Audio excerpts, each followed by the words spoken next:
Shattering Myths, a program devoted to the most important and largest segment of society. To those of you who know that all of the world's religious institutions, political institutions, economic, academic, military, and media institutions are corrupt, and that all of these things are counterproductive, that none of them can be fixed, and that for the most part, the masses of people are being played for fools, and they're allowing it. Our phone number, if you would like to join us in our campaign against these institutions and for freedom, is 877-300-7645. I feel some regret in not having brought this to your attention several days ago. When I read the terms of the ceasefire in the Ukraine, I recognized that there was a 0% possibility that it would prevail. And I read that because it looked like it was written by the European Union, like it was written by NATO, like it was written by the thugs in Kiev to promote their propaganda that somehow Russia is to blame for the fighting in the Ukraine as opposed to NATO, the thugs in Kiev, and the European Union, as well as, of course, the instigator, the United States. So I read the terms and conditions, and I'll share them with you here in a moment. And I said, celebrate this all you want. Anytime there is a one-sided agreement that uses revisionist concepts, that presents myths as if they were resolutions, there is no chance it's going to prevail. And I read it, thought that, said, I'm going to share that. I cut the story out, and unfortunately, Muslims started behaving so badly around the world that we just didn't get to the story, but it turned out to be true. Here's the story on the agreement. An agreement aimed at reaching the fighting in Ukraine has been formed following marathon talks in Belarus. The leaders of Russia, Ukraine, Germany, and France announced that a ceasefire would begin on February 15th. The deal also includes weapon withdrawals and prisoner exchanges, but key issues remain to be settled. That weapon withdrawal thing, that was one of the glitches that was so obvious. The pro-Russian rebels in eastern Ukraine have signed the agreement. Thousands of people have died in almost a year since fighting in the region began. The BBC's, by the way, why did fighting in the region begin? But why don't we just go back to the root? Even if you don't want to connect the United States, CIA, and State Department to the rebels in Kiev, and if you don't want to make that connection, then you're just denying the obvious, because the Russians made the conversations that our State Department had with the rebels, encouraging them, telling them we'd fund them, telling them they should continue to push for the overthrow of the popularly elected government. Those telecommunications have been made public, and the State Department is acknowledging that they're accurate.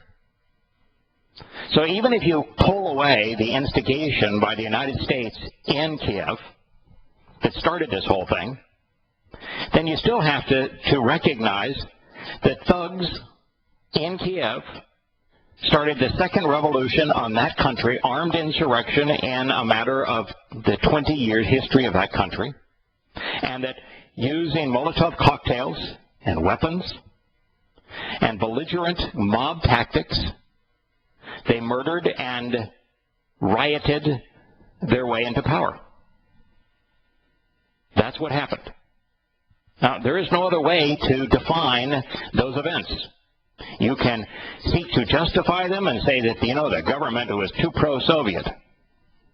So the people elected it.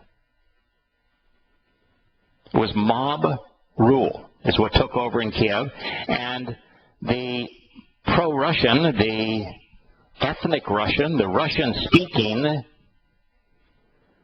population of Crimea and the eastern part of the country along the Russian border in Luhansk and Donetsk said, wait a minute, we elected a government, you overthrew the government through violent means, we don't want to be associated with your new government. Your new government was created so that you could go play with Europe. Go play with Europe. Our history is with Russia. We've been with Russia for 300 years. You think you can cut a better deal with the Europeans? You go play with them. We don't want to be part of you anymore. But of course, the Ukrainians who use thuggery to take over the government deployed their military against those very citizens and say, you know, we don't want to be part of your coup. And when they began to bomb cities from the air, bomb cities using artillery, run their tanks through cities, the ethnic Russians responded.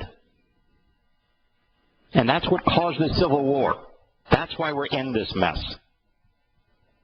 And the moment you forget that's the problem, you've lost sight of everything. Now, if you want to go one step further back, then you can look at the fact that the Ukrainian experience as an independent country, apart from Russia, is a wholly failed enterprise. They have, as a country, been bankrupt at least a half a dozen times. Every time they borrow money from either the West through the International Monetary Fund or from Russia, they always welch on the deals. They never pay the money back. They cut deals with Russia for the pipelines that Russia built through the Ukraine when the Ukraine was part of Russia. And they don't pay their bills for the gas that Russia offers them at a huge discount. And they're in arrears $2 billion. And so Russia said, okay, you know, we'll work out a new arrangement. And offered them $15 billion worth of loans. But, oh, you know, the West that wants to control everybody through bankers stepped in and said, no, even though we have loaned you $15 billion that you haven't paid us back, rather than taking the $15 billion from Russia, here's 25 from Europe and the United States. That's one step closer to the origin of all of this. But of course, the origin is this is a belligerent people. The worst two acts of the Holocaust, by far, overwhelmingly, the two worst events in the horrid history of the Holocaust, both took place in the Ukraine.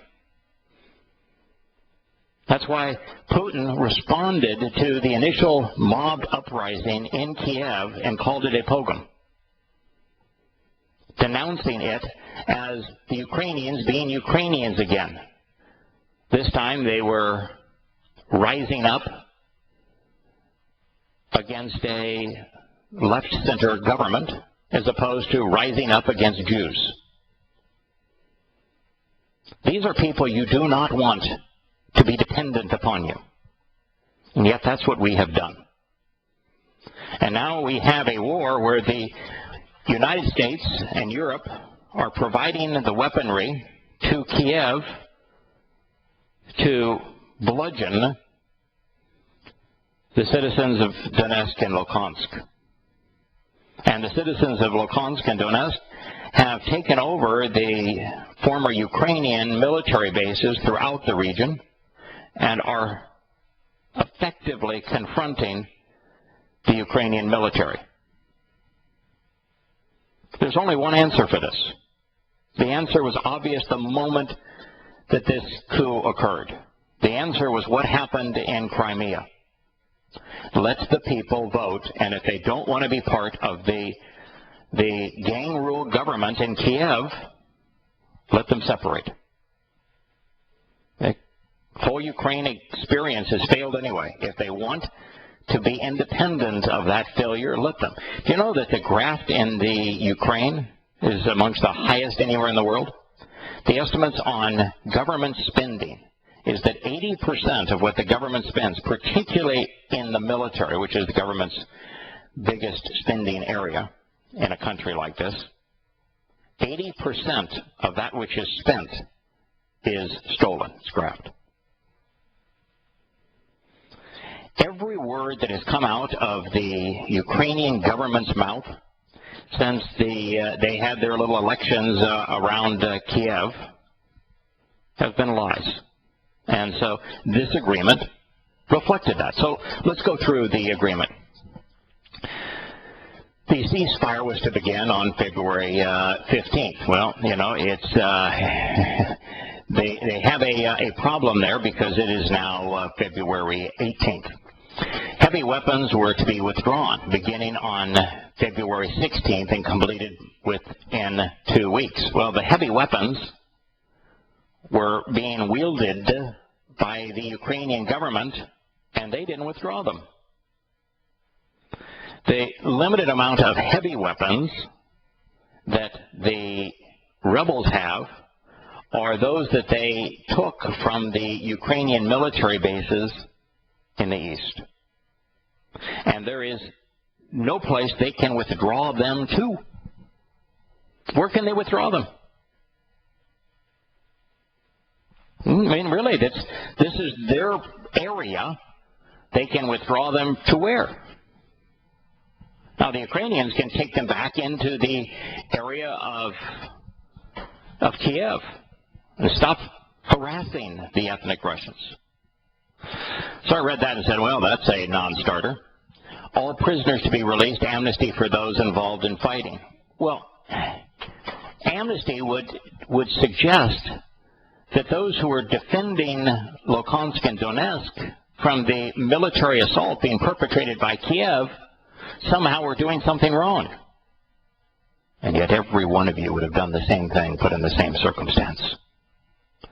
The withdrawal of all foreign troops and weapons from Ukrainian territory. There's no proof that there are any. You know, yes, the weapon systems being used on both sides are Russian. Why? Because the Ukraine was part of Russia. It's where Russia manufactured an enormous part of its military arsenal. And so the weapon systems are both Russian. And so this withdrawal of all foreign troops and weapons, first, there is no proof whatsoever that Russian military personnel engaged in this battle. Anytime. None. And to say that they have to withdraw, I mean, Putin would just laugh at this and say, they're already withdrawn because they never entered. It is absurd to the extreme. In fact, the only presence of Russian military in Ukraine is to train the overall Ukrainians how to use Russian hardware, because it's theirs.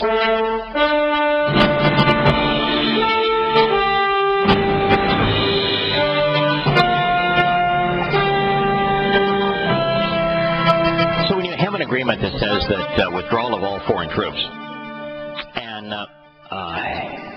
and there are no foreign troops, except, of course, the CIA and NATO leaders immediately flocked to Kiev. But, of course, they don't think of those as foreign troops. But that's the facts. American CIA, American military leaders, American politicians, American involved in NATO, all flocked to Kiev, as did American bankers. The foreigners have been on the side of Kiev. Now, this notion that when you put in an agreement like this, something that is falsified, that is mythical, which is the withdrawal of foreign troops. And the moment I read that, I said, no chance. It's laughable. I mean, if I were on the Donetsk side, I'd sign it, sure. Because there were no foreign troops. There are far enough able-bodied ethnic Russians in Donetsk and Luhansk with the equipment they were able to take from their factories and from the bases in their territory to defend themselves, and they have been doing so against a horrible onslaught. And mind you, that if a man is about 40 years old, then he would have absolutely been involved in the Russian military.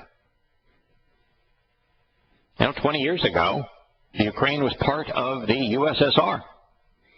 Every man would have served in the Russian military from, I don't know what the ages were, but probably 18 to 22. And so they would have already had experience on this equipment. And many of the factories to make this equipment are in the Luhansk and Donetsk area, and so they know how to operate it. And when I read that, it was that was over. And then you read they have to remove all foreign weaponry. Well, all of the weaponry used in Ukraine was part of the Soviet arsenal. Both sides. All of it. How are you going to remove it all? Are you going to demilitarize the Ukraine? They've already said that they need to go from a $5 billion to a $20 billion armed investment in weaponry, their military. And, of course, that's what NATO wants. NATO wants a thorn in Russia's side, right at Russia's heart. And that's the whole purpose of this, was to fight the Cold War, to justify NATO, because NATO had no justification. And so NATO wanted to be reinvigorated, to be rejustified, to be given a purpose. It's like the American submarine fleet. It's got absolutely no purpose. But if you can make Russia into the big bad bear again, if you can provoke China again from being your economic engine to being an enemy somehow, then you can pretend you have justification for your submarine fleet. Well, the case of NATO, they had no mission. There's no purpose for NATO whatsoever. And so NATO creates this friction in the Ukraine to create a thorn in Russia's side to justify its existence.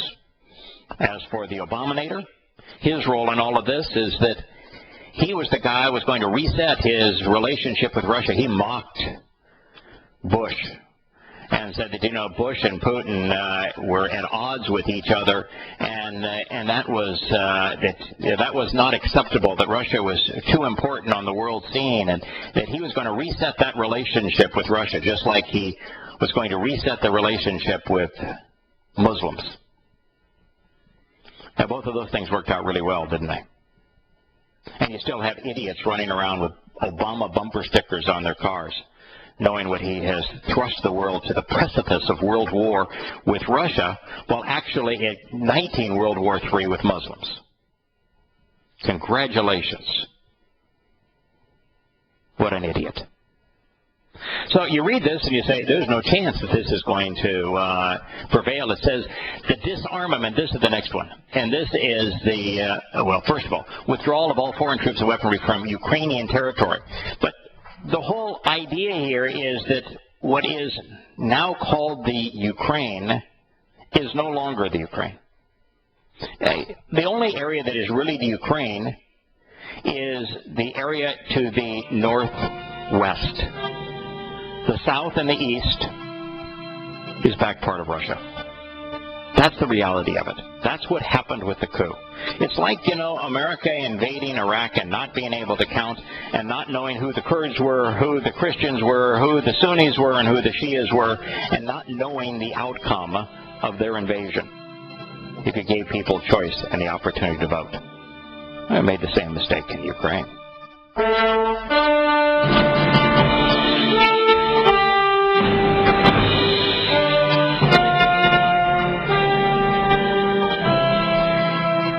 When this says from Ukrainian territory, it's predisposing that the original agreement that created actually a ceasefire that lasted until the Ukrainian government became belligerent again and pressed their military from the Donetsk airport to start bombarding the city center of Donetsk, that they had agreed to give the area surrounding Donetsk and Luhansk independence.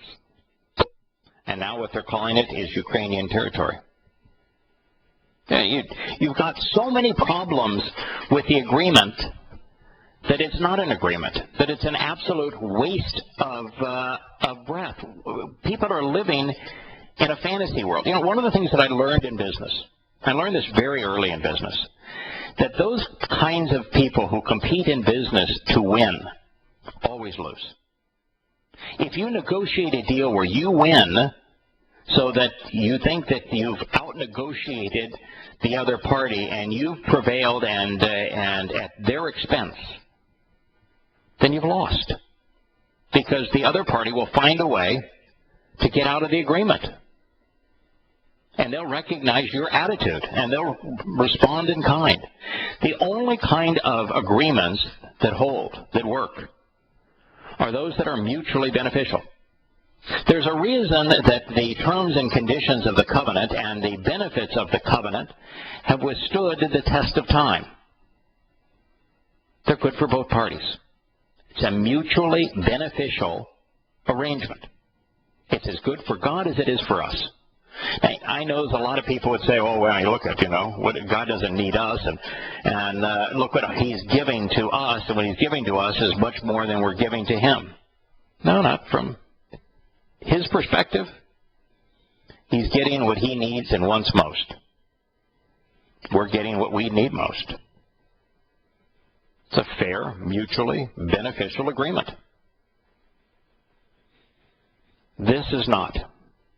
The difference between man's relational agreements, the covenant is a relational agreement, and God's are that God's are mutually beneficial. This one was not. And so it had no chance to prevail. Ukraine to allow resumption of normal life in the rebel areas by lifting restrictions. What you need to do is to remove yourself entirely from them. They need to be independent. This gets me back to the U.S. Civil War and to the disgusting and reprehensible president that America has enshrined on the National Mall of the great unifier, Abraham Lincoln. Why is it that you would call a nation free if states and people within those states don't have the opportunity to disassociate from the relationship, from that union? It's not free. It wasn't a battle for freedom. It was a battle for enslavement. The same thing is true here. Constitutional reform to enable decentralization for rebel regions by the end of 2015. No, they don't want decentralization. That decentralization isn't what this is all about. They want to be independent. They want to dissolve any former bounds. In fact, they've already been dissolved. They were dissolved when the thugs in Kiev did their thing. Ukraine to control border with Russia if conditions are met by the end of 2015. The Ukrainians can't control the border with Russia, and they most certainly can't in the east, which is where the Ukrainian military has to leave for this conflict to end. But the Ukraine controlling a border with Russia could only occur if, and this is the ultimate game plan, if it was done with NATO. So here's the aftermath. Pro-Russian rebels pounded, encircled Ukrainian government forces on Monday, and Kiev said it would not pull back heavy guns while a truce was being violated, leaving the European brokered peace deal on the verge of collapse. So they retained their guns. And the encircled Ukrainian government forces, this is not a violation of the agreement. The agreement specifically ignored this particular battle. It didn't just say, not mention this battle. It specifically said, we're not going to deal with this. You guys fight that out, and then we'll go on and we'll deal with the other issues. So this was not a violation of the agreement, but that's the nature of the Kiev regime. They lie about everything. The European Union kept pressure on Russia and the rebels by announcing a new list of separatists and Russians targeted with sanctions. Yeah, that's the European and American way. We will place economic sanctions on you because you don't capitulate to our mythical view of the world. because you don't kowtow to our scheme, you don't submit to our scheme, we'll sanction you. It's like read the playbook out of the Quran. If you do not surrender, submit, in abject humility to Islam, then the jizya sanctions are imposed on you. This is exactly Islam. It was only a matter of time before we would see Islam as a economic, militant, and political force. It's the ultimate fascist mechanism.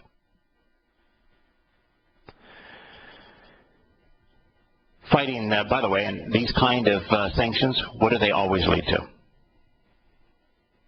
When you arbitrarily harm another country, either through trade restrictions or some form of sanctions, what does it lead to? War. Do you think that's what the Europeans and Americans are pushing for, is war? America needs to justify its military. Its military is obviously wholly inept, in fact counterproductive in the Islamic world. It's absolutely counterproductive in Afghanistan and Iraq and Syria and Libya and Yemen. It is shown to be absolutely not only effective, but counterproductive in those countries. So America is trying to justify its military. What better way to do so than start a war with Russia? Except for the fact of all the people that will die. This is Reuters yesterday. Some pro-government forces began on Wednesday to pull out of the eastern Ukrainian town of Deltasev, which is under siege from Russian-backed separatists. By Russian-backed separatists. They're not Russian-backed separatists. They are ethnic Russian. Now, they are separatists. They want to be separated. That's all they want. This is like the South in the Civil War. They just don't want to be part of the Union. That's it. This idea that we're for democracy, that's bull. America's not for democracy. America's for absolute control. It has no interest in what the people wanted. And so they are ethnic Russians who want to be separate from the mess that NATO and America have created. But the withdrawal of the forces from Deltasev is taking place in a planned and organized way. That's not. It's an absolute retreat. And why is it a retreat? Because they're getting pounded. The enemy is trying to cut roads and prevent the exit of troops, he said. The enemy. The enemy are the exact same people that they want to be part of their country. They're calling half of their country the enemy. How in the world are you going to have a unified Ukraine when half of the country calls the other half an enemy and has been bombarding them with the military? The only solution here is to have Kiev and the region surrounding it unify with a neighboring country in Europe, because it cannot exist independently, and have Donetsk, Luhansk, and Crimea be unified back into Russia. That's it. There is no other reasonable, viable solution to this awful mess. Then we have this morning Ukrainian separatists dubbed by Russian President Vladimir Putin as yesterday's miners or yesterday's tractor drivers. He's referring to the ethnic Russians in Luhansk and Donetsk by what they were. These guys were in the breadbasket of Russia. They were tractor drivers, and there's rich minerals there. They were miners. And now they are operating captured equipment, and they took it right to the NATO-backed Ukrainian military. And they drove Ukraine's army from a key rail hub in the eastern part of the country that was branded as a crushing defeat. Fierce fighting around the town of Deltasev of Deboltseve, which railroads linking two major cities, Donetsk and Luhansk. So that's where this is taking place. This is right in the heart of the ethnic Russian region. That's where the Ukrainian military is, and we don't have a journalist, a politician, a military member in this country that's willing to say, well, that's the problem. You have a region that doesn't want to be part of the thugs in Kiev, and yet we put the Kiev military right between them, right in the midst of them. And what did you expect? This is what you should expect. And it says the fires have been raging for days despite a ceasefire brokered by European leaders and signed by Putin to take effect on Sunday. I told you that ceasefire wouldn't work. The past was supposed to be followed by withdrawal of heavy weaponry from Tuesday, but guess what? Didn't happen. They didn't withdraw until today, and they didn't withdraw until today because they were getting butchered. They were surrounded by people who despised them. That's why they withdrew. And this region was not part. This specific battle was specifically excluded from that agreement. So there's no welching on the agreement. Putin is just laughing at the Europeans. They tried to impose a unilateral, one-sided agreement, and they got their clock claimed. We're returning to Shattering Myths after the commercial break. Putin's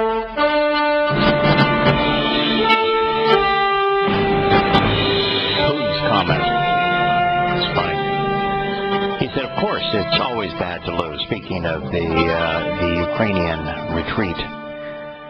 Of course it's always bad to lose, Putin told reporters. Of course it's always a hardship when you lose to yesterday's miners and yesterday's tractor drivers. But life is life. It will surely go on. We have Glenn on the line. We haven't talked to Glenn about the Ukraine in some time. What do you think about the chess game being played between the Obaminator and Mr. Putin? Well, apparently Putin cannot understand that Ukraine is one nation, indivisible, with tyranny and indebtedness for all. It is indivisible. Yes. Okay, so yeah, there you go. I think Putin should just pledge allegiance to that and get used to it.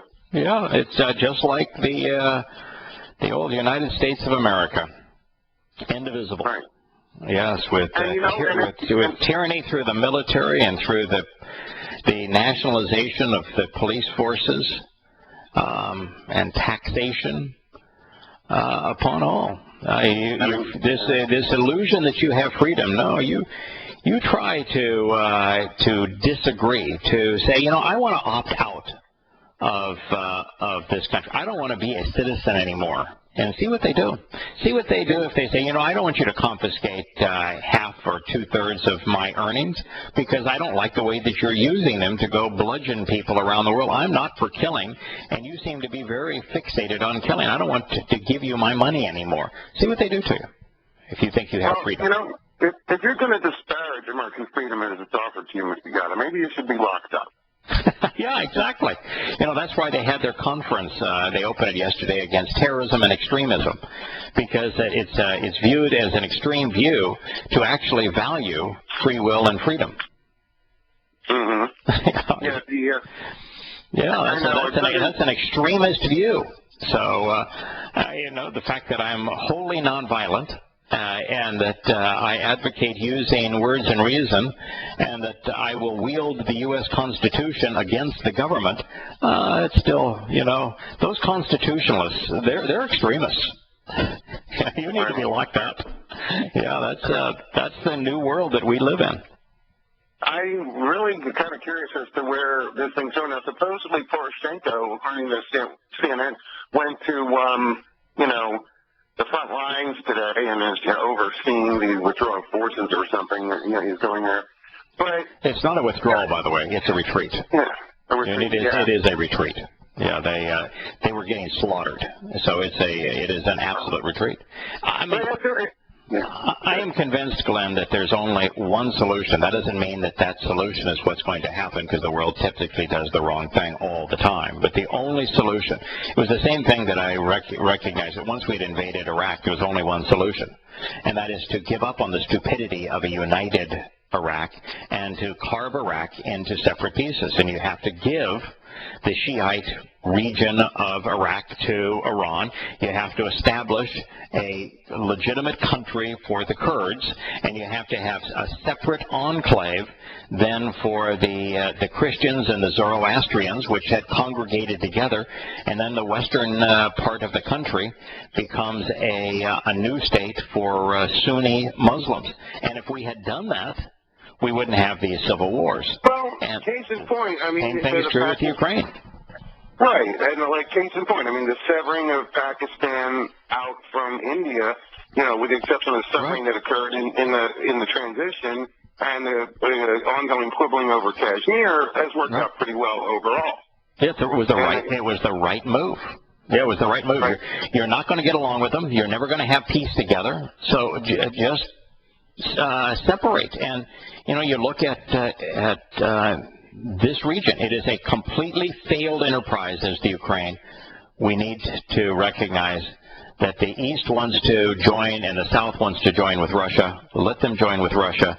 The North and the West wants to join with Europe. Let them join with Europe. Let's separate it and be done with it. Everybody's happy. It's. Can you imagine if during the beginning of the American Civil War, where the South said, we don't want to be associated with the North anymore, that if the North had said, you know, you got to vote to choose to assemble as part of a country, you ought to be able to vote to disassociate. Let's just do that, and you know, maybe we'll save 650,000 lives. Maybe we'll keep from absolutely destroying the very country we're trying to save to be part of this nation. How much different the world would have been. Maybe the U.S. wouldn't be so belligerent if there were two.